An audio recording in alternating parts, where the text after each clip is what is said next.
DP cerdas, makanya jadi artis, tapi sayang tidak bijak. Seharusnya sebutkan juga uya-kuya yang turut hadir saat itu bersama dengan Doktif.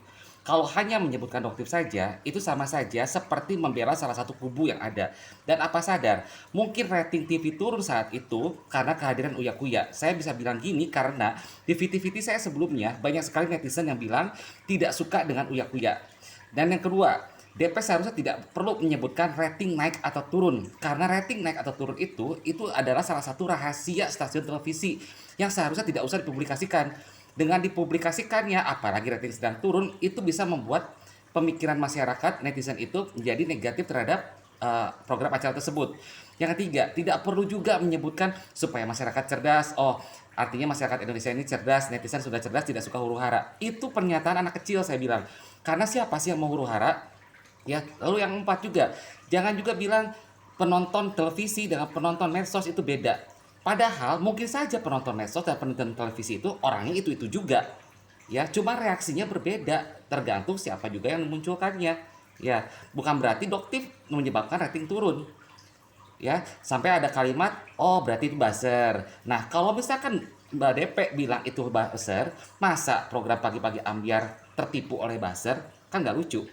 Ya, pasti kan denger di cara artinya buzzer seperti apa. Ngapain ditampilkan kalau begitu? Artinya kan tertipu sama buzzer.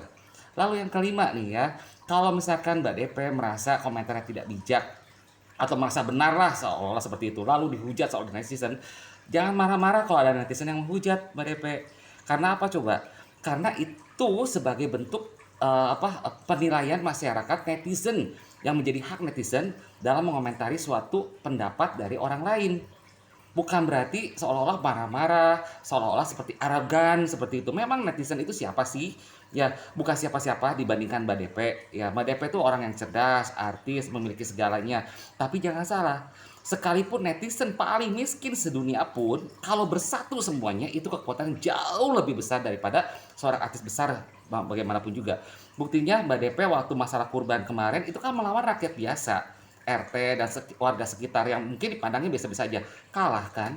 Apalagi ini melawan netizen Indonesia. Jangan seperti itu ya. Saya kira saya mengatakan ini, saya bukan hanya mengkritik Mbak DP, tapi saya memberikan nasihat kepada Mbak DP. Mbak DP secara prestasi udah bagus, jangan sampai hancur gara-gara statement-statement yang tidak bijak ya.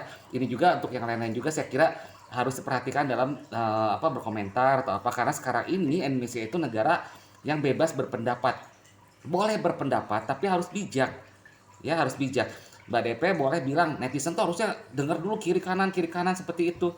Tapi Mbak DP sendiri kok asal ngucap, kan nggak lucu ya. Lalu lagi yang terakhir nih saya bilang ya, Mbak DP bilang katanya sempat dalam VT-nya Mbak DP bilang kita tuh tidak memihak siapa-siapa. Ada pertanyaan, kalau sudah selesai dijawab, kita lanjut saling berpandangan, lanjut ke pertanyaan yang lain. Ya, itu benar kalau kita tidak berpihak pada siapapun juga dan sudah tugas menjadi host itu bersikap netral. Tetapi dengan komentar Mbak DP setelah kejadian itu, setelah ada penayangan Doktif itu, kalau berkomentar seperti yang sekarang sedang ramai itu sama saja menunjukkan bahwasanya Mbak DP dalam melontarkan pertanyaan pun mungkin berpihak loh. Ya, apalagi ada uya-kuya di sana yang jelas-jelas istilahnya bertentangan dengan Doktif. Ya, jadi hati-hatilah. Benar kata Mbak DP, netizen itu cerdas ya. Jadi bisa melihat mana yang benar, mana yang salah. Ya, mana yang bijak, mana yang tidak bijak. Oke?